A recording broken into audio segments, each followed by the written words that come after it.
이번 주 말씀 구할 것입니다. 열왕기상 3장 4절에서 15절 말씀. 오늘은 제가 한국말로 읽을게요. 여러분 영어로 한번 보시기 바랍니다. 이에 왕이 제사하러 기브온으로 가니 거기는 산당이 큼이라 솔로몬이 그 제단에 1,000번제를 드렸더니 기브온에서 밤에 여호와께서 솔로몬의 꿈에 나타나시니라. 하나님이 이르시되 내가 내게 무엇을 줄고 너는 구하라.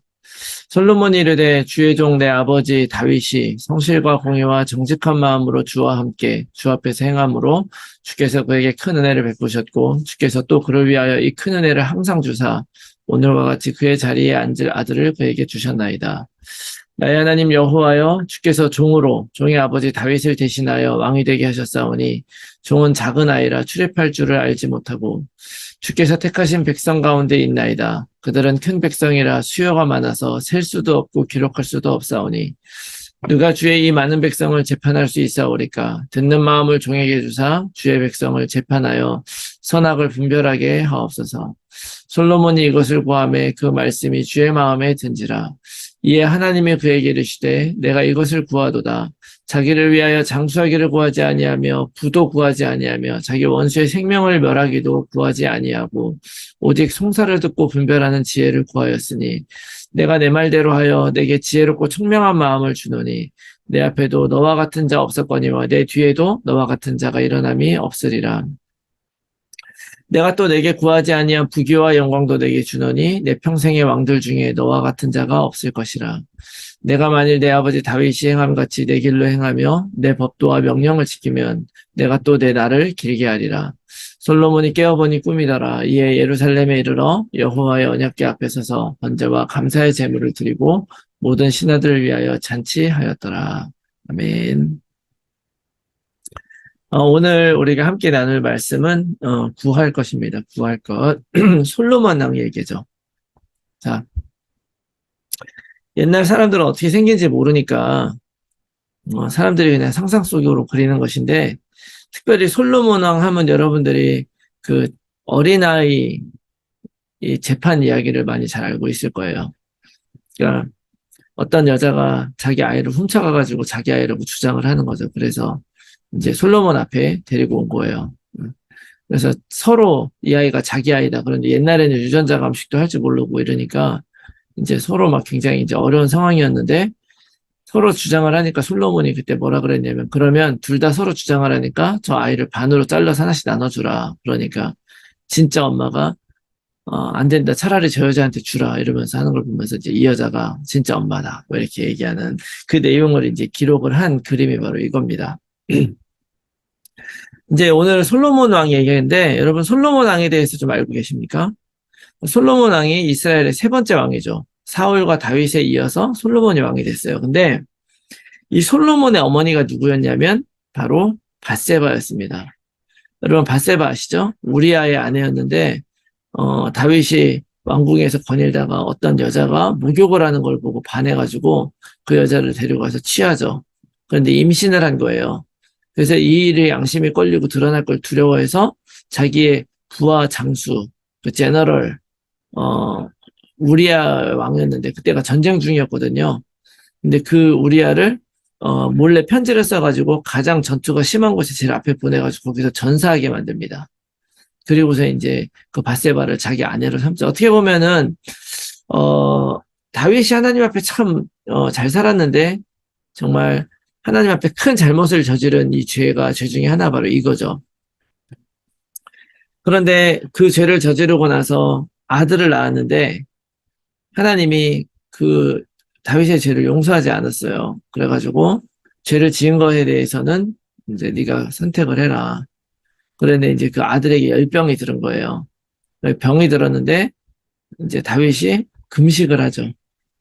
금식을 했는데 3일째 되는 날에 그 아이가 결국 죽게 됩니다. 딱 죽게 되니까 다윗이 바로 딱 금식을 멈추고 하나님 앞에 딱 다시 단정하게 한 다음에 하나님 앞에 정확하게 회개를 하죠. 하나님 잘못했습니다. 나의 마음을 다시 정하게 하시고 회복시켜 주세요. 라고 이제 한 그 시가 시편 50편에 나오죠. 그래서 이제 어떻게 보면 사람 잘못할 수 있죠. 잘못한 그 잘못에 대해서 하나님 앞에 어떻게 다시 돌아가고 회개해야 되느냐, 그리고 하나님 어떻게 받아들이냐에 대해 샘플이 되기도 하는 그런 사건이 바로 밧세바와 우리아의 사이에 있었던 일입니다. 우리아, 밧세바와 다윗과의 사이에. 그러고 나서 이제 밧세바를 통해서 자식이 많이 나요. 그래서 여러분 참고로 좀 이건 정보적으로 여러분들 알아줄 만한 건 뭐냐면, 다윗에게는 자녀가 굉장히 많이 있었어요. 옛날에는 이제 공주는, 여자는 잘 안 쳤잖아요. 근데 아들만 다윗에게 몇 명이 있었게요, 아들이. 한번 찍어보세요. 잘 모르겠죠? 19명이 있었습니다. 근데 한 사람이 19명 낳기 어려웠겠죠? 그러니까 와이프도 많이 있었어요. 근데 와이프는 9명이 있었습니다. 근데 그 중에 이제 마지막은 이제 다윗이 거의 늙어서 이제 죽기 전에 이제 아비삭이라고 하는 젊은 여인을 이제 그 처로 얻은 건데, 이제 이거는 사실은 부인이라기보다는 이제 체온이 낮아지니까 체온을 높여주기 위한 어떻게 몸종 같은 그런 개념으로 이제 마지막에 아비삭까지 들여서 그 사람이 총 해가지고 이제 9명인데, 그 당시에는 이제 와이프를 어떻게 삼게 됐냐면은요, 첫 번째 와이프가 사울의 딸인 미갈이었습니다. 다윗이 블레셋과의 전쟁에서 큰 공원을 세우잖아요. 그래가지고 그 공원을 세우고 왔기 때문에 그거에 대한 공로를 치하하는 차원에서 자기 딸을 아내를 준 거예요. 그리고 그 외에 또 많은 아내들이 있는데, 다윗이 정복을 하면 그 정복해서 남은 그 나라에서 화친의 표시로 자기 딸을 아내로 주고 이런 식으로 해가지고 아내가 많아지는 거죠. 그러니까 어떻게 보면 그 다른 왕자들이 있어서 그들이 왕위를 이을 수도 있지만, 이 밧세바의 아들로 왕위를 이은 이유가 사실은 또 따로 있다고 봐요. 그러니까 밧세바만이 어떻게 보면 다윗이 굉장히 사랑했었던 여인이잖아요. 자기가 선택했던 여인. 다른 여인들은 자기가 선택한 게 아니라 받은 여인들이에요, 어떻게 보면. 그런데 이거를 보면서 저는, 이거는 이제 공식적인 내용은 아니고 제가 이렇게 딱 이렇게 읽다 보니까 좀 그런 마음이 든 게 뭐냐면, 여러분 야곱에게도 자식이 12명이 있었잖아요. 그리고 부인이 4명이 있었습니다. 근데 그 중에 야곱이 제일 사랑했었던 부인은 누구냐면 라헬이거든요. 라헬이랑 결혼하려고 열심히 일했는데, 라헬보다 언니인 레아가 있었는데, 언니가 보다 동생이 먼저 결혼하면 안 되지 않니까 언니랑 먼저 결혼해라 그래서 언니도 자기 부인이 되고, 그 다음에 나중에 라헬이 또 부인이 되고 이러죠. 그래가지고 그 라헬에게서 난 자식이 바로 요셉입니다. 그래서 그 요셉이 나고 그 뒤에 이제 베냐민이 하나 더 나죠. 그러니까 어떻게 보면 야곱도 라헬을 너무 해서 이제 결혼했잖아요. 그러니까 자기가 사랑한 부인과 낳은 자식을 또 사랑하게 된 거예요, 어떻게 보면. 그러다 보니까 더 많은 언약을 전달할 기회가 있었다고 저는 생각을 해요. 가까이 두고 얘기를 하니까. 마찬가지로 다윗에게도 많은 자녀들이 있었는데, 그 자녀들 스토리를 보면요, 사실은 굉장히 많은 막장 드라마입니다. 딸은 배다른 여동생을, 그 암논이라고 하는 그 제일 큰 아들이 있는데, 암논이 그 배다른 그 누이를 너무 좋아해가지고 그 누이를 강간을 해요. 그래가지고 그것 때문에 이제 열받아가지고 그 누이의 그 같은 그 어머니로부터 난 그 자식이 누구냐면 압살롬이에요. 압살롬이 몰래 이제 그 형제들을 이제 몇 년 동안 칼을 갈고 있다가 형제들을 초청한 자리에서 그 암논을 죽여버립니다, 압살롬이. 그리고 죽인 것 때문에 다윗에게 미움을 되게 많이 받고 도망가서 살다가 이제 옆에서 용서해줘라 해서 용서해가지고 이제 왔는데, 이 압살롬이 와가지고 쿠데타를 일으켜서 자기가 왕이 되죠. 근데 그렇게 했다가 다시 정리가 되고 막 이런 여러 가지 일들이 있었던 거예요. 근데 그런 와중에 그래도 다윗이 이런 언약적인 것을 가장 잘 전달한 아들이 솔로몬이었기 때문에 하나님이 솔로몬으로 대를 잇게 하셨다, 저는 그렇게 봅니다. 이건 이제 저의 해석이에요. 이제 그렇게 볼 수 있고요. 그래서 사실은 솔로몬은 왕위에 올랐을 때 시작이 굉장히 좋았습니다. 그래서 오늘이 바로 이 시작에 대한 이야기예요. 솔로몬이 왕위에 딱 처음에 올랐는데 어땠느냐? 사실은 솔로몬은요, 제일 처음에 올라와서 뭘 했냐면요, 자기 자신을 의지하기보다는 하나님을 의지했다. 여러분 이거를 기억하셔야 돼요. 다른 자식들은 자기가 왕자였으니까 내가 왕 되면 잘할 수 있어 막 하지만, 솔로몬은 시작을 뭘로 했냐면 1000번제로 한 거예요. 1000번제. 여러분 1000번제 많이 들어보셨죠? 번제를 1000마리를 들었다는 얘기예요. 이제 한국 교회에서는 요걸 잘못 이해해가지고 제사를 1,000번 드렸다 그래가지고 뭐 1,000번째 헌금 막 이렇게 하기도 하는데 이건 잘못된 겁니다. 그게 아니고 제사를 양을 짐승을 1,000마리를 잡아가지고 번제를 드렸다는 거예요. 근데 솔직히 그렇게 할 필요가 없잖아요. 하나님이 우리에게 명령하신 것은 아침 저녁으로 제사를 드리는 거거든요. 그리고 뭐 이렇게 정해진 만큼만 하면 되는 거예요. 그런데 솔로몬이 1,000번제를 드렸다는 것은 어떤 의미냐? 여러분, 번제라는 거는 뭐를 의미하는 겁니까? 희생제사잖아요. 예수 그리스도 의미하는 거예요. 그런데 히브리에서 이 1,000이라고 하는 숫자는 무엇을 의미하냐면 가득 찼다 이런 의미를 갖는 거예요. 그래서 뭐 천년왕국 이런 얘기도 나오잖아요. 이 히브리의 그 사고 방식에서 1,000은 이 7은 완전수, 그 다음에 1,000은 가득 찬 수, 이렇게 의미를 하게 돼요. 그래서 이 번제를 1,000마리나 되는 그런 동물을 잡아서 번제를 드렸다고 하는 것은 언약으로 가득 채웠다 이런 의미가 되는 거예요. 그러니까 다시 말하면 형식적으로 제사 드린 게 아니라 정말 하나님 앞에 자기의 모든 것을 드렸다고 말할 수밖에 없어요. 그럴 수밖에 없는 것이 솔로몬은 자기 아버지 다윗을 봤잖아요. 근데 오늘 본문에서도 고백했듯이 하나님이 정말 그 다윗에게 베풀었었던 그 놀라운 축복을 눈으로 봤었던 거죠. 근데 과연 자기가 그런 그릇이 되나? 자기 자신이 없었던 거예요. 어떻게 보면 자기 자신을 의지하기보다 오히려 그렇기 때문에 더 하나님을 의지해야 되겠다 생각을 한 거죠. 그래서 바로 1,000번제로 시작을 하는 것입니다. 하나님 앞에 완전한 언약을 붙들기로 결심을 하는 거예요. 자, 이렇게 시작을 했기 때문에 하나님이 축복을 할 수밖에 없었죠. 그리고 또 하나 또 중요한 게 뭐냐면 솔로몬은 하나님께 듣는 마음을 구했다. 이게 되게 중요한 거예요. 듣는 마음을 줄 때 이거를 이제 지혜를 구했다고도 하지만 사실은 지혜라는 말로 표현할 수 없는 되게 중요한 의미가 있습니다. 왜냐하면 이 듣는 마음이라는 이 단어가 어떤 거냐면요. 자, 한번 읽어볼까요? 시작. 아, 못 읽는군요. 네. 이게 이제 쇼메아의 레프 이겁니다. 이게 듣는 마음이라는 뜻이에요. 히브리어로. 근데 쇼메아의 하니까 어디서 뭐랑 비슷한 단어가 생각나지 않습니까? 쇼메어, 쇼메어, 쇼메어, 쇼메어, 쉐마. 그러잖아요. 그래서 여러분 신명기 6장에 하나님이 이스라엘 백성에게 들으라 하고 준 것이 있죠. 쉐마. 이게 같은 단어예요. 쉐마. 이게 쉐마거든요. 근데 쇼메아인데 이거 지금 똑같아 보이잖아요. 근데 위에 있는 점들하고 이런 게 다르죠. 그래서 발음을 다르게 하는 거예요. 같은 단어지만 다르게 쓰이는 거죠. 뭐 I, my, me, my 이런 것처럼. 그런 식으로 이제 이 여기에서 온 건데 중요한 거는 뭐냐면요. 나에게 듣는 마음을 주세요. 이렇게 얘기한 건 뭐냐면 그냥 다른 사람의 말을 잘 듣겠다는 얘기가 아니에요. 하나님의 말씀을 내가 잘 듣고 이해하겠다는 거예요. 그리고 이 쉐마에라고 하는 단어에는 또 어떤 의미가 들어가 있냐면요. 순종한다는 의미가 들어가 있어요. 순종. 그러니까 솔로몬이 하나님께 구한 것이 뭐냐면요. 듣는 마음을 나에게 주셔서 재판을 잘하게 해달라 그랬잖아요. 이 듣는 마음을 달라는 마음은 뭐냐면 사람들의 마음을 듣는 게 아니에요. 하나님의 마음을 이해하고 하나님의 마음에 순종한 마음을 나에게 주십시오. 창세기 3장하고 정반대인 거죠. 그리고 여기서 재판을 위해서 그렇게 달라고 했잖아요. 재판을 위해서 달라고 하는데 이 재판이라는 것은 이스라엘 그 시대에는 어떤 걸 의미하는 거냐면 이건 단지 오늘날에 말하는 그냥 트라이얼을 얘기하는 게 아니고요. 이 재판은 바로 뭐를 얘기하냐면 다스리는 걸 얘기하는 것입니다. 통치하는 걸 얘기하는 거예요. 그래서 여러분 잘 아시겠지만 사사기 영어로 뭡니까? 저지예요, 저지. 사사들이 한 것이 뭐냐면 이스라엘을 어떻게 다스리냐면 무엇이 올바른 길인가를 판단하고 이렇게 해주는 것이 그것이 바로 다스리는 거예요. 그래서 재판을 한다는 건 사람을 다스린다는 건데 내가 사람들을 어떻게 다스리겠다는 거예요?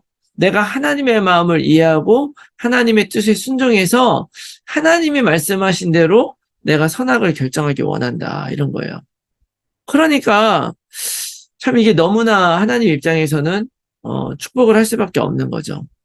그러니까 내가 원하는 것이 하나님이 얘기했듯이 내가 원하는 거, 뭐 재산이나 생명이나 이런 거를 원하지 않고 뭐를 원한 거예요? 하나님이 나를 순종할 수 있도록 하나님이 원하는 거를 이렇게 구하든 이렇게 시작을 했기 때문에 하나님은 그 솔로몬을 축복을 할 수밖에 없었고 이스라엘 역사에 있어서 가장 번성했던 시기가 다윗의 시대였고요. 그 다윗이 이뤄놓은 것을 최고로 누렸던 사람이 바로 솔로몬 왕이었습니다. 그리고 솔로몬 왕이 지나고 나면 그 뒤로는요, 그 나라가 두 개로 분열이 돼요. 근데 제가 이제 솔로몬 왕의 시작이라고 한 이유가 뭐냐면, 솔로몬 왕은 사실은 처음엔 이렇게 시작을 했지만 끝은 그렇게 좋지 않았다. 그러나 이제 시작은 이렇게 했다는 것이 중요하다는 거죠. 하나님은 그렇게 하신 거예요. 그래서 이 솔로몬 왕이 이렇게 하나님께 듣는 마음을 구하고 하나님을 의지하니까 하나님은 일할 수밖에 없었던 거죠. 이거는 솔로몬 왕에게만 해준 것이 아니라 오늘날 우리들에게도 동일하게 하나님이 원하시는 거라고 믿습니다. 그래서 이렇게 하나님 앞에 자세를 가지니까 하나님이 축복해 주셨는데 그 축복은 똑같이 우리들에게도 주는 거예요. 그 축복이 바로 뭐냐면 하나님께 받는 축복이 뭐냐. 이렇게 살면 하나님이 책임지는 삶을 살게 된다. 자, 오늘 하나님이 뭐라 그러냐면, 네가 구하는데, 뭐, 장수를 구하는 것도 아니고, 부를 구하는 것도 아니고, 원수의 생명을 없애달라고 구하는 것도 아니라, 이런 걸 구하니까 내가 너무 기쁘다라고 얘기를 하는 거예요. 왜 그러냐면, 잘 생각해 보세요. 솔로몬이 어떻게 보면 그런 걸 구하지 않았던 이유가 있을 수도 있어요. 뭐냐면은, 부족함이 없었겠죠. 왕이었으니까, 부자였고. 구한 거 안 보였을지 몰라요. 근데 사실은 이건 그런 의미가 아니고요. 우리는 일반적으로, 기본적으로 하나님께 뭘 구한다 그럴 때 자꾸 뭐를 구하냐면 하나님이 내게 주실 거를 구하는 거예요. 그게 일반적인 사람들의 생각인 거예요. 하나님을 떠났기 때문에. 그런데 솔로몬은 그런 것들을 구하지 않고 내가 하나님 앞에 바로 서기를 위해서 기도한 거예요. 이게 중요한 거죠. 여러분들이 하나님 앞에 바로 서기를 구하잖아요? 그러면 하나님은 뭐라고 얘기를 하냐면 우리들의 삶은 하나님이 이미 다 인도하고 가시거든요. 그렇기 때문에 우리가 그렇게 구해버리면은요, 하나님이 이미 우리에게 주신 축복을 다 발견하게 하시고 모든 것들을 책임져 주신다. 여러분 이거를 믿으시기 바랍니다. 하나님은 우리 인생을 책임져 주세요. 그래서 담임 목사님이 마태복음 6장 33절 말씀하셨잖아요. 31절, 2절, 3절이 뭐냐면 너희는 무엇을 먹을까 무엇을 입을까 고민하지 말라는 거예요. 왜냐하면 이런 것들은 이방 사람들이나 구하는 것이다. 이방 사람들이 뭐야? 하나님 안 믿는 사람들. 이런 것들이 너희들에게 필요한 것을 하나님은 다 알고 계신다. 그러면서 33절이 시작되는 거예요. 그러므로 너희는 먼저 그의 나라와 의를 구하라. 그러면 이 모든 것을 너희에게 더해 주실 것이다. 여러분 우리가 하나님 앞에 무엇을 구할 때요. 여러분 뭐 이거 해달라주세요 저거 해주세요 이런 거 구할 필요가 없어요.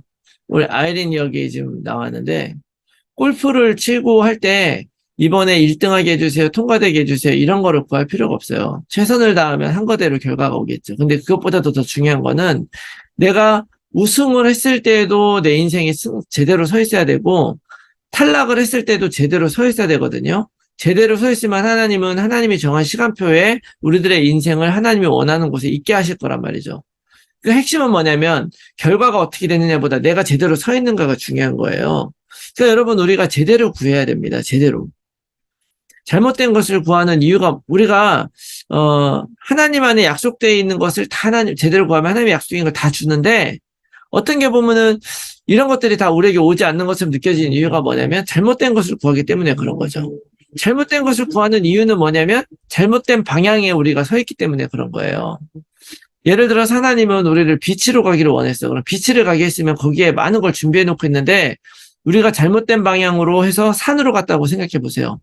산으로 가서 아주 험한 지형을 만나서 하나님 여기서 다치지 않게 해주세요라고 구하면 당연하게 구하는 것 같지만 알고 당연하게 구하는 게 아니라 원래부터 필요 없는 걸 구하게 되는 거예요. 왜냐하면 방향이 잘못됐으니까 거기서는 아무리 잘 구해도 원래 하나님의 뜻대로 구하는 게 안 되는 게 되는 거예요. 그래서 여러분 우리가 제대로만 구하면 하나님께서 모든 인생을 책임지신다. 뭐 하나님이 부를 주고 장수를 줘서 좋은 게 아니고요. 이 말은 뭐냐면 내가 네 인생 책임지겠다 이런 의미예요. 그리고 이렇게 준다고 했을 때 하나님이 뭐 엄청나게 많이 줄 거 아니란 말이에요. 필요한 만큼 주시는 거지. 여러분 꼭 기억하시기 바랍니다. 하나님이 내가 하나님께 바르게 구하면 하나님이 내 인생 책임지신다. 또 하나 장수의 축복을 주신다는 거예요. 오래 살게 해주신다. 여러분 근데 오래 살고 싶어요? 왜 오래 안 살고 싶어요? 그렇다 그래서 만약에 뭐 한 30살, 40살에 죽는다고 생각해봐. 오케이? 그래도 사실은요, 우리 인생은 오래 사는 게 문제가 아니라 어떻게 사느냐가 진짜 문제인 거죠. 오래 살아도 의미 있게 사는 게 의미 있는 거지. 그냥 무조건 오래 살면요, 뭐 사실인지 아닌지 모르지만 정말로 나중에 그럴 것 같아요. 리타이어하고 할 일도 없고 내가 전도자로 살겠다는 마음도 없으면 딸마다 뭐 하며 살 거예요. 몸이 약해서 어디 구경도 못하고 그냥 하루 종일 텔레비전만 보고 이렇게 있는데, 그러면은 내가 정말 빨리 죽었으면 좋겠다 싶을 마음이 들 수도 있겠다는 생각이 들더라고요. 근데 여러분, 이걸 기억해야 됩니다. 하나님이 우리에게 어떤 장수를 주시는 거냐면, 장수를 주신다고 할 때는 왜 그러냐면 우리가 바로 하나님의 길을 따라 행하고 그 법도와 명령을 따라 살기 때문에 의미가 있어서 그런 거예요. 하나님은 뭐라고 얘기하시냐면 14절에 하나님의 길, 법도와 명령을 따라가는 삶을 살아갈 때 너에게 장수할 수 있게 해주시겠다, 이렇게 얘기하죠. 그렇게 하면 너희들의 날이 길 것이다. 여러분, 하나님이 우리의 생사와 복은 하나님께 달려있죠? 근데 하나님 우리를 오래 살게 하는 이유가 뭐겠습니까? 그렇게 오래 살아야 될 이유가 있을 때 그런 거예요. 오래 살아야 될 이유가 뭐겠습니까? 나의 인생이 세계복음화 생명을 위해서 쓰여질 때 그런 거잖아요. 그렇게 쓰여지려면 전도를 잘해야 되는 게 아니고 말을 잘해야 되는 게 아니라 나의 인생이 하나님의 뜻 안에 있어야 되고 하나님의 계획 안에 있어야 되고 그 명령과 법도를 따라 살아가야 된다. 그런 거를 봤을 때 솔로몬은 길게 살지 못했어요. 이런 약속을 받았음에도. 왜냐? 끝에 그의 길이 다른 데로 갔어요. 솔로몬의 와이프가 700명이었습니다. 왜냐하면 솔로몬 정책이 뭐냐면 다른 이방 나라들의 민족이나 족속들, 부족들을 만나 정복하면 그 부인들을 다 자기 와이프로 데리고 와서 다 친척 관계를 맺는 거예요. 근데 문제는 그렇게 안 주면 못 데려오잖아요. 근데 데려올 때 조건이 뭐냐면 네 종교 다 가져와도 좋다. 이래가지고 부인이 700명에다가 자식이 1000명이 넘는데 그 부인들이 와서 온갖 우상을 다 갖고 들어와가지고 나중에 우상 숭배를 엄청나게 하게 만들어요. 그래서 솔로몬 이후에 나라가 망가지는 것입니다. 그래서 결국에는 솔로몬이 제대로 된 것 구하고 제대로 살아갈 때 하나님이 합당한 축복을 내리지만 그 길로 가지 않으면 축복을 할 수가 없는 거죠. 근데 바로 이 오늘 말씀은 우리들에게, 우리가 그래서 제대로 말씀 인도 받으면, 그래서 성령 인도 받으면 살아가면 하나님이 축복 반드시 누리게 된다는 거예요. 그 하나님의 길이 바로 나의 인생의 절대 계획. 꼭 기억해야 됩니다. 하나님이 원하시는 길을 걸어가는 거예요. 나의 것, 나의 현장을 놓고 여러분들이 전도자로 살아갈 때 모든 것이 의미가 있다. 여러분 이거 꼭 기억하시기 바랍니다. 그래서 이번 주 말씀 놓고 좀 깊이 묵상했으면 좋은 게 뭐냐면, 나는 하나님께 무엇을 구할 것인가 한번 깊이 생각해 보시기 바랍니다. 핵심은 솔로몬이 내가 원한 걸 구한 게 아니라 하나님이 원한 걸 구했다는 거예요. 만일 여러분들이 하나님 앞에 평생을 놓고 구할 것을 하나를 구해라라면 여러분 뭐 구하시겠습니까? 여러분 인생을 놓고 하나님이 원하시는 것을 여러분 정말 구할 용기가 있냐 이거예요. 여러분이 원하는 것이 아니라 하나님이 원하는 것대로 내가 살기 원합니다. 여러분 그거를 찾고 하나님이 원하시는 것을 한 가지 놓고 평생 구하시기 바랍니다. 왜냐하면 잠언 16장 9절 말씀에 이런 말씀이 있어요. 사람이 마음으로 자기의 길을 계획할지라도 그의 걸음을 인도하시는 이는 여호와시다. 내가 아무리 내 인생을 내가 계획하고 열심히 살아도요, 결국 우리들의 인생은 하나님의 뜻대로 걸어가는 것이다. 그러니까 결국에는 무엇을 구하는 게 중요한 게 아니라 하나님의 뜻을 구해서 하나님의 말씀대로 우리가 살아가게 될 때 하나님은 우리의 성공만을 쓰지 않으십니다. 실패도 쓰고 그 과정도 쓰고 우리들의 작은 것도 다 쓰시는 거예요. 솔로몬의 결과만 놓고 보면 솔로몬 인생을 하나님 쓰실 수 없겠죠. 우상 숭배하는 결론으로 마무리됐으니까. 그러나 그럼에도 불구하고 솔로몬이 하나님 앞에 바로 서고 그 마음으로 하나님의 성전을 먼저 지어 올렸을 때에 하나님은 그 마음을 받으셨단 말이에요. 이것이 바로 솔로몬이 우리들에게 자기의 인생을 들여가지고 준 교훈인 거예요. 잠언이 바로 그런 거잖아요. 그래서 하나님은 아무 상관없이 우리의 삶을 인도하지 않아요. 그렇다고 뭐 하나님 뜻대로 살아가야 된다 그래서 뭐 내가 살고 있던 모든 걸 버려야 되는 게 아니라 여러분들이 지금 하고 있는 일, 할 수 있는 일, 이런 거 여러분들 어떻게 보면 여러분들이 좋아 사는 일이 있을 수 있지만 그 안에서 여러분들의 기대와 생각이 이루어지기를 바라며 살아가지 말고 하나님의 뜻이 이루어지기를 바라며 살아가시고 그 가운데서 내가 정말 구해야 될 것이 뭔가, 내가 솔로몬과 같이 뭘 하나 구한다면 나는 무엇을 구할 것인가? 여러분 하나 정말 깊이 생각하면서 여러분 한번 생각해 보시고 그것을 평생 구하며 살아가시기를 바랍니다. 아멘. 두 번째는 뭐냐면요. 망대의 삶이에요. 결국에는 하나님의 말씀을 따라 살아가야 되잖아요. 하나님 뜻대로 구하면. 이제 말씀 운동이라 그랬죠. 말씀 운동을 정말 하겠다고 한다면 여러분 망대의 삶에 도전하기 바라요. 망대의 삶.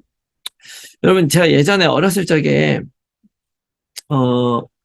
저희 학교 앞에 조그마한 개울이 있었어요. 거기서 물고기를 많이 잡았는데 처음엔 이제 손이나 뭐 이런 그물 같은 거로 이렇게 뜰채 같은 거로 잡다 보니까 잘 잡힐 때도 있고 안 잡힐 때도 있었는데 어떤 애가 여러분 그 페트병 알죠? 그 페트병, 그 콜라병 같은 거 큰 거 2리터짜리 그 병을 가지고 어떤 고기 잡는 도구를 하나 만들어 온 거예요. 그러니까 그 구멍을 앞에 이렇게 구멍을 구부러뜨려가지고 안쪽으로 집어넣고 바깥쪽에 구멍을 뚫은 다음에 그런 다음에 거기다가 이제 모기장 같은 걸로 이렇게 스크린 같은 걸로 모기장 이런 거를 이렇게 딱 묶어놓고 물이 흘러가는 그런 이렇게 얇은 좀 좁은 데 있잖아요. 그걸 거기다가 딱 놓은 거예요. 그러니까 물이 흘러가면서 물고기가 그 안으로 싹 들어가면 한 번 들어가면 나오지를 못해. 그래가지고 통로에다가 그걸 딱 갖다 놓고서 한 1시간 있다 딱 갔더니 손으로는 잡아봐야만 많이 봐야 4-5마리 잡는데 한 열 몇 마리가 들어가 있는 거예요. 그런 기억이 있습니다. 그러니까 통로에다가 딱 받치고 있으니까 물고기가 들어가서 못 나오는 거야. 여러분들이 세워야 될 망대가 바로 그런 겁니다. 여러분, 사람들은, 그렇다 해서 우리가 뭐 이걸 사람들을 뭐 잡겠다, 뭐 이런 게 아니고, 사람들은 다 누구나 겪을 수밖에 없는 두려움과 문제와 어려움들 다 있어요. 그리고 사람들이 다 비슷하게 인생을 살아갑니다. 사건은 다르지만 다 똑같이 결혼하고 자식 낳고 이러면서 여러 가지 어려움을 다 겪으면서 가요. 그것이 바로 통로인데 그 과정 속에서 여러분들이 있었던 삶의 자리가 어디냐. 근데 여러분들이 있는 그 삶의 자리에서 여러분들이 망대 세우는 거예요. 망대 세운다는 말은 무슨 얘기냐면 여러분들이 정말 말씀 운동의 자리를 만드셔야 됩니다. 다락방 하나 오픈하셔야 돼요. 하나씩. 이거를 제가 한번 기회가 되면 우리가 따로 모여서 다음 함께 모이는 모임에서 제가 구체적으로 말하고 나누려고 하는데요. 여러분들이 여러분 인생을 거쳐서 평생을 해야 될 여러분 그 망대를 세워놓고 거기에서 말씀 운동하시기 바랍니다. 그러려면 여러분들의 희생도 필요하고 헌신도 필요해요. 여러분들이 하나만 만들어서 쭉 하게 되면요. 여러분 거기에 하나님 축복하실 수밖에 없습니다. 그래서 여러분들 복음을 전하는 인생 사시길 바라고요. 정말로 깊이 생각하면서 그래 나도 이런 말씀 운동하는 망대의 삶 살아야 되겠다. 결단하고 한번 도전하는 여러분들이 다 되셨으면 좋겠습니다. 아멘.